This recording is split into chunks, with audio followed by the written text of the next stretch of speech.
Hello everyone, कैसे हैं आप सब। आई होप आप सब अच्छे होंगे।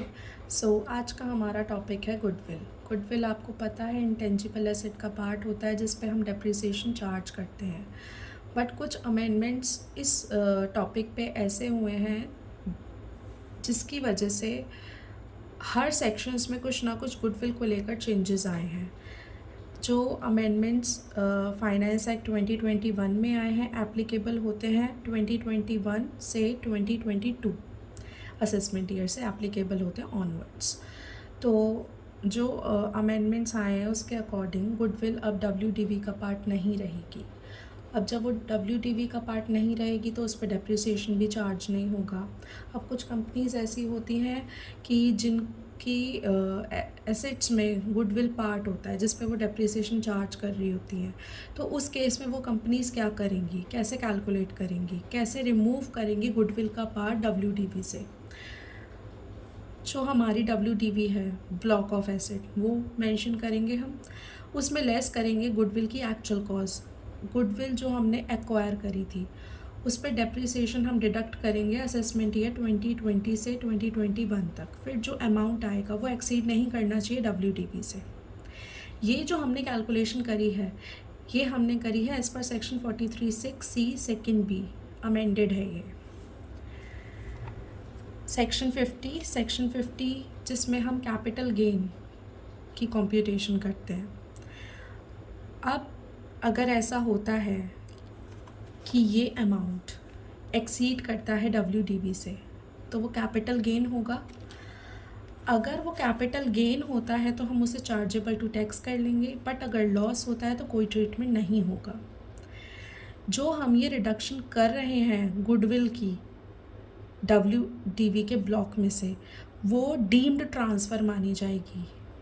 हम उसको डीम्ड ट्रांसफ़र कहेंगे। Reduction of capital from the block of asset as per section above shall be consider to be deemed transfer. अब है रूल 8AC। इसमें ये दे रखा है कि ये जो रिडक्शन है मैंने अभी बताया, अगर ये अमाउंट की रिडक्शन एक्सीड करती है डब्ल्यू से तो वो हमारा शॉर्ट टर्म कैपिटल गेन होगा। अगर हमने कोई एसेट एक्वायर करी है तो वो भी डब्ल्यू में ऐड हो जाएगी। वो दोनों अमाउंट डिडक्ट करके, अगर वो दोनों अमाउंट डिडक्ट करके भी हमारी ये गुडविल की कंप्यूटेशन एक्सीड कर रही है तो वो हमारा शॉर्ट टर्म कैपिटल गेन होगा, तो वो उस पर टैक्स चार्ज होगा।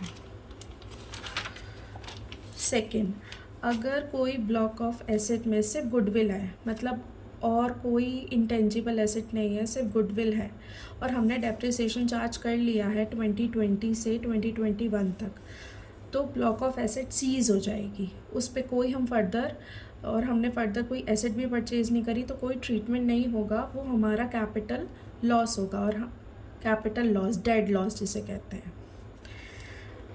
Next, from assessment year 2021-2022 onwards, any capital gain or loss arising from transfer of goodwill shall be computed in accordance with section 48, 49, 55(2). इसका मतलब जब अमेंडमेंट हो गई, जब अमेंडमेंट आई है फाइनेंस एक्ट 2021 के बाद, अगर कोई कैपिटल गेन या लॉस होता है, मतलब गुडविल ट्रांसफ़र हो रही है, तो उसकी कंप्यूटेशन सेक्शन 48, 49 और 55(2) कवर करेगा। 48 है जिसमें हम कैपिटल गेन कंप्यूट करते हैं, 49 जिसमें हम कैपिटल एसेट की कॉस्ट ऑफ एक्विजिशन जानते हैं, और 55(2) हम आगे भी पढ़ेंगे। Section 55 cost of acquisition. Cost of acquisition in relation to capital assets. Capital assets, goodwill, trademark, any other intangible asset. Finance Act 2023 amended. Any other intangible asset 2023 में amend हुआ है। इसका मतलब ये हुआ कि जो भी इंटेंजिबल एसेट्स जो छूट रही थी वो भी अब कवर हो रही हैं।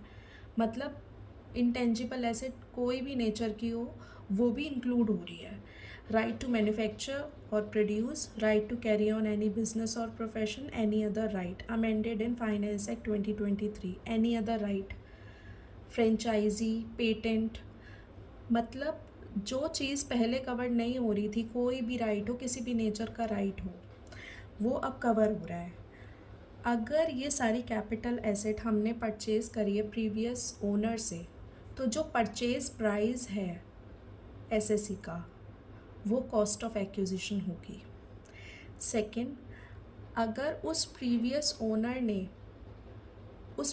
ओनर ने जिस किसी से परचेज़ करी थी, तो वो प्रीवियस ओनर के लिए वो परचेज़ प्राइस होगा, और एनी अदर केस में कॉस्ट ऑफ एक्विजिशन निल रहेगी।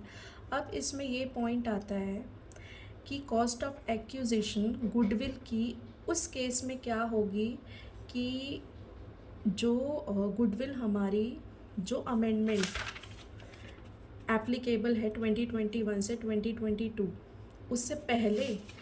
उससे पहले से जो गुडविल चली आ रही है और उसका ट्रीटमेंट हमने इस तरीके से करा है, actual cost of goodwill minus depreciation. तो जो परचेज प्राइस हम लेंगे तो वो हम एक्चुअल कॉस्ट में से वो डेप्रिसिएशन यहाँ तक का डिडक्ट करने के बाद वो हमारी एक्विजिशन कॉस्ट होगी, जो हम कंसिडर करेंगे कि इन केस इन फ्यूचर अगर वो गुडविल सोल्ड हो रही है, ट्रांसफ़र हो रही है, तो उसमें सेल कंसिडरेशन के नीचे जो हम कॉस्ट ऑफ एक्विजिशन लेते हैं वो हमारी ये रहेगी, एक्चुअल कॉस्ट ऑफ गुडविल और डेप्रिसिएशन यहाँ तक का जो हमने चार्ज किया है। इसको हम समझेंगे एग्जाम्पल के थ्रू। See case 1 and case 2। इसमें दे रखा है block of intangible asset 1 April 2020 में WDV 95 लाख 35 लाख, और गुडविल हमने परचेज़ की है 1 जनवरी 2018 में 80 लाख। अब इसमें पूछा है कि हमें WDV निकालनी है अप्रैल 2022 और डेप्रिसिएशन हमें इन दोनों असेसमेंट ईयर्स का निकालना है। सेकेंड केस हमसे क्या पूछा है, if SSC had purchase know how for ₹10 lakh कब 1 जून 2020, तो हमें कंप्यूटेशन करनी है WDV की डेप्रिसिएशन की। मतलब ऑल एंड ऑल यहाँ पे हमने कोई एसेट परचेज़ नहीं करी, यहाँ पे हमने एसेट परचेज़ करी है, तो हमें दोनों केसेस में इसकी कंप्यूटेशन करनी है। तो यहाँ देखिए, पहले हमने WDV लिया 95 लाख। अब ये जो गुडविल है, जो हमने फॉर्मूला पढ़ा था गुडविल की, जो एक्विजिशन कॉस्ट है, यहाँ कंप्यूटेशन कर रखा है हमने 43(6)(c) सेकेंड बी 80 लाख। जो डेप्रिसिएशन 17-18 में 18-19 में निकलेगा डिडक्ट होने के बाद, ये हमारी कॉस्ट आई है अप्रैल 2020। इधर देखिए कैलकुलेशन कर रखी है। यहाँ पहले साल में हमने 50% लिया डेप्रिसिएशन रेट, क्योंकि एसेट जो है लेस देन 180 डेज़ यूज़ हुई थी। बाकी में हमने पूरा चार्ज किया 25%। तो ये हमारी कैलकुलेशन आ गई दोनों केसेस में। यहाँ हम डिडक्ट करेंगे, हमारी कॉस्ट इतनी निकल कर आ रही है। मतलब ये अब विदाउट गुडविल है, गुडविल का कोई पार्ट अब इसमें नहीं है। इस केस में क्या हुआ कि हमारी WDV ज़्यादा है, एक्सीड कर रही है गुडविल से, तो एज इट इज़ हमारी कॉस्ट आ गई। इस पे हम डेप्रिसिएशन चार्ज करेंगे, क्योंकि हमसे क्वेश्चन में पूछा हुआ है डेप्रिसिएशन 21, 22 और 22-23 असेसमेंट ईयर। तो प्रीवियस ईयर क्या होगा 2021 और 21-22। हमने इस तरीके से कैलकुलेशन कर ली, तो हमारी WDV 1 अप्रैल 2022 को इतनी निकल के आई है। बट इस केस में क्या है कि गुडविल हमारी ज़्यादा है और WDV है कम, तो WDV से एक्सीड नहीं करेगी, तो ये कैलकुलेशन निल हो गई। तो पहला केस तो हमारा ये हो गया। सेकंड केस में क्या पूछा है, एसएससी ने परचेज़ किया है नो हाउ 10 लाख का 1 जून 2020। अब इसकी कैलकुलेशन कैसे होगी, इसकी कैलकुलेशन होगी 95 लाख और जो 10 लाख का हमने परचेज़ किया है, इस तरीके से हमने कैलकुलेशन कर ली। यहाँ हमने गुडविल एज इट इज़ जो हमने अमाउंट कैलकुलेट किया था वो लिख लिया है, डेप्रिसिएशन निकाल लिया है, और WDV हमारी केस फर्स्ट की इतनी आ गई। अब केस सेकंड में क्या है, जो हमने नो हाउ परचेज़ किया है 10 लाख से, तो अब हमारी ये WDV दोनों को मिला के एक्सीड करिए गुडविल से, तो यहाँ निल नहीं रहेगा, क्योंकि गुडविल हमारी कम है और ये जो WDV एसेट एक्वायर की कोई कॉस्ट ज़्यादा है, तो इसका भी हम डेप्रिसिएशन एज इट इज़ निकाल लेंगे। अब यहाँ जो केस था, गुडविल एक्सीड करी थी WDV से, तो ये सेक्शन 50 के अकॉर्डिंग हमारा कैपिटल गेन हुआ है, short term capital gain. Goodwill हमारी 39,37,500 माइनस 35 लाख। तो हमने क्या पढ़ा था सेक्शन 50 और रूल 8 AC के अकॉर्डिंग कि जो शॉर्ट टर्म कैपिटल गेन होगा वो चार्जेबल टू टैक्स रहेगा।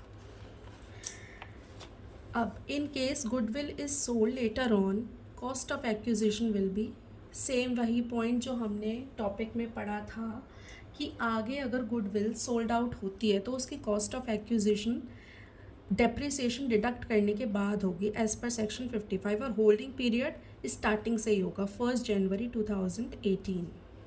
तो ये था हमारा गुडविल का अमेंडेड कॉन्सेप्ट। अगर आपको मेरी वीडियो पसंद आई हो, आपको सब कुछ अच्छे से क्लियर आउट हुआ हो और ऐसी वीडियोस आप आगे देखना चाहते हो तो प्लीज़ लाइक करें मेरे चैनल को, मेरी वीडियो को लाइक करें और चैनल को सब्सक्राइब करें। Okay, bye bye and thank you.